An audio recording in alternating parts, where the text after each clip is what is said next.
Russian troops are attacking west of the occupied Lysychansk, trying to enter the Donetsk region in several directions along the border with the Luhansk region.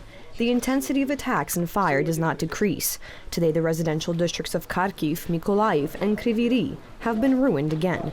The Ukrainian armed forces are preparing for a counterattack. I call on the inhabitants of the occupied territory in the south of the country, especially in the Kherson and Zaporizhia Oblast, to evacuate as soon as possible so that the Ukrainian armed forces can liberate them without endangering the civilian population.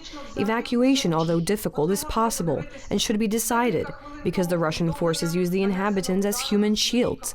The communication system works very well. Our artillery must work because liberation from occupation involves the use of force. Yesterday, the president of Ukraine, Volodymyr Zelensky, visited the frontline cities of Dnipro and Kryvyi Rih. He took part in the deliberations of the local authorities and presented awards to soldiers wounded in the fighting. He also wished the followers of Islam in Ukraine on the occasion of the great holiday of Kurban Bayram. For the 24th time, I made a speech to the parliaments of the European Union member states. The first time I did this was when I was near the front, there to make them understand that we are concerned not with politics, but with the defense of our common freedom. One day, I will be able to say that all 27 parliaments of the member countries are on the side of the fight for freedom, despite any Russian manipulation. According to the South Operational Command, there are currently 2 surface ships and 1 submarine in the Black Sea, as well as 3 landing ships.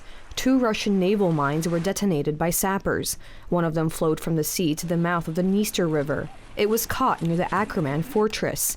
Meanwhile, soldiers of the Ukrainian land forces are being trained in Great Britain. 10,000 Ukrainians are to be trained in the first phase. At the end of this process, in the first phase, we will have trained 10,000 Ukrainians. We trained over 20,000 under the orbital since 2015. Training matters. When you're in a war and you're against Russia, you need to make sure that you can be as best as you can be. And this is the process we're doing here. We're starting to deliver that. Ukraine will obviously add in its knowledge and its experience. There are experienced here non-commissioned officers and officers from the front line who know what's going on, know how to make sure that the soldiers are the best. At the end of the G20 summit, representatives of member states jointly condemned Russia's aggression against Ukraine and expressed the need to hold Russia accountable. In addition, U.S. Secretary of State Antony Blinken expressed concern about China's attitude towards the ongoing conflict. I shared again with the State Councilor that we are concerned about the PRC's alignment with Russia. Now, what you hear from Beijing is that it claims to be neutral. I would start with the proposition that it's pretty hard to be neutral when it comes to this aggression.